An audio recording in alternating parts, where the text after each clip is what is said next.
I've actually spent the morning writing copious notes because I've been so inspired by what has been said. And I kind of woke up this morning and I knew what I was going to say, and now I've changed it all. So I just want to say just a few things before I demo this thing. Commitment. That was something that came up today. I see a room full of committed people. We're all committed. And I just love working with groups like ours because I know that we all care. And when we care, good things happen. Leadership. It feels like we're all leaders. We're all leaders in our world because we want to do the right thing, and we do the right thing, and we have to say the right things, and we say those things. And that, to me, is great leaders. Change. So, I should have started with my name. So, my name is Richard. I'm a speech therapist, and I work with the M&D Association, and I work with Google, and I'm doing a PhD, just about to finish it, thank God. And it's all about the same thing. It's all about technology, making technology work for people living with ALS. People with ALS first, technology second. We do it that way round. Change. I thought this was going to be the first meeting I've been to in about 3 months where AI was not mentioned. AI was already mentioned. And AI, artificial intelligence, is talked about everywhere for good reason, because this technology is so powerful and has so many opportunities for our community. We need to talk about it because AI is already here and it's already changing lives. I talk at length about AI and ALS MND in the presentation which I'll be doing on Tuesday, and I'm hoping that you'll be there, but if you're not there, then I'll be happy to talk about it out in the hallway or whatever. But one of the big challenges that we have about AI is, where do people with ALS MND fit? Because currently, from what I'm seeing in all sorts of big tech companies, we are not being talked about enough. And yet the real benefits to AI could be significant, are significant for our community. So with change such as AI comes opportunity, and we need to find ways to actually take it. And that comes down to authenticity. All these great words, I was writing them all down. Authenticity means, like when I'm at Google, just going on and on and on and on about the same thing in all the meetings. When are people with MND ALS going to be included in your stuff? When are people with MND ALS going to be invited and to partner with you? Because if you're writing for our community, you need us there. So I've just seen I've got 2 minutes left. So I'm going to demo, I have a stall, I have a table, which the amazing people, Kathy and Jen, put out for me, and I'm demoing it all day long, today and tomorrow. 2 different tools, both use AI, and they're both co-developed by people living with MND, because it can be done.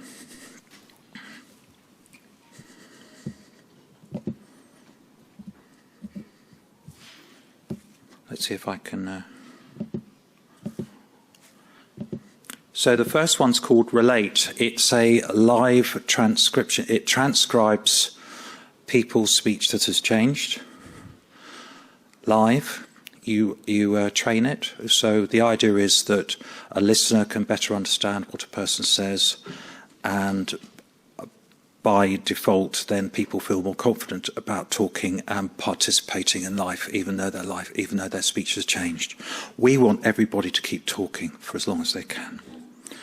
This is Lynn. Lynn lives with ALS MND, and she wanted to come, but she sent this video, and I've been working with her on this project. My name is Lynn. I live in Westfall, Virginia, but and then there's the tennis. I've been married for 50 years. We like to travel and visit the USA and Australia. Okay, so now she actually had the relate app running on her phone, and these are the captions. My name is Lynn. I live in Westfold, which is Woodburn, and then there's the tennis. I've been married for 50 years. We like to travel and visit the USA and Australia. All right, hands up who thought those captions helped. Yeah. Now this tech is not like the golden bullet. It needs training. It needs work done to it. And that's another thing about authenticity. I'm not here to sell anything. I'm here to educate and empower. So if people can make their own decisions about if they want to spend the time to train the app. But for people that I've worked with, sometimes it works well. It usually works well in certain situations with certain people. But it works well in those. The last thing, and I'm not looking at Jen because she's probably saying -8 minutes. The last thing I want to demo, sorry, I won't demo here, but I will demo out in the hall, is this tool called Mind's Eye, which is it generates AI-generated art based on what people type in.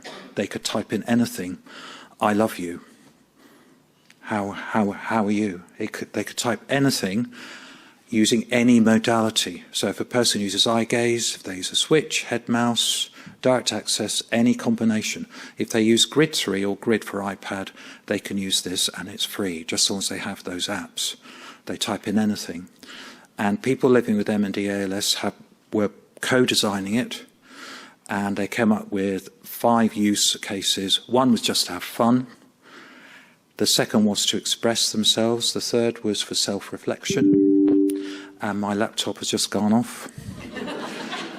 And the fourth one was to a demonstration of competence, because people, it goes, a picture is worth 1,000 words, and often just writing something just to show that they're the same person inside.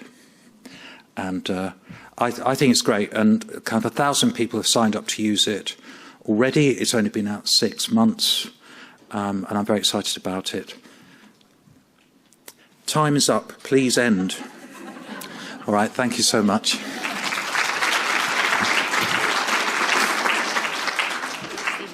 Okay. Okay, do we have any questions?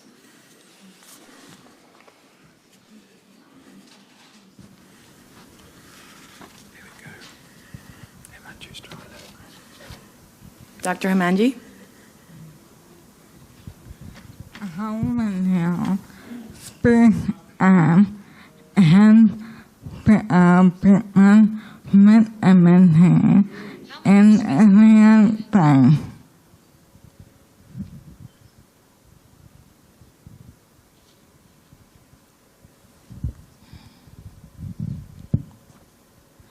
How many?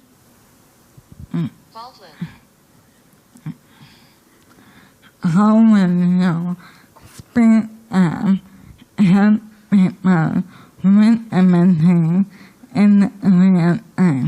How in your speed help people with everything in video? Yeah.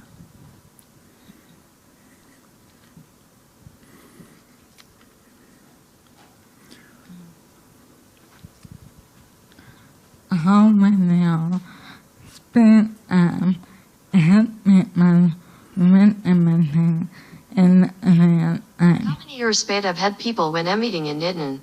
So how many people does this app help? what she wanted to ask was, how will this app help people with MND in real time? It's and by the way, Himanshi, thank you so much. That's the first time Himanshi's used it, so thank you for doing it in front of like all these people. Honestly, Himanshi's amazing.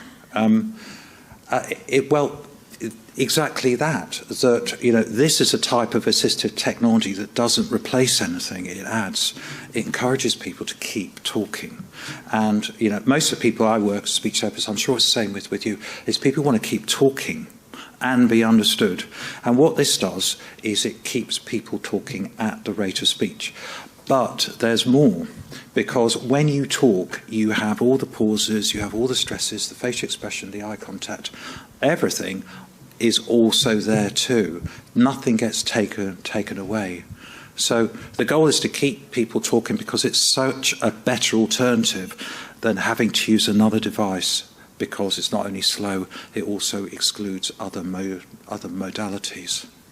Okay, I'm sorry, we do not have more time for questions, but Richard... But there was a great question there, look. Richard is here in his stand outside, so you can see him and just ask him all the questions you want these couple of days. Thank you so much, Richard. Thank you. Thank you.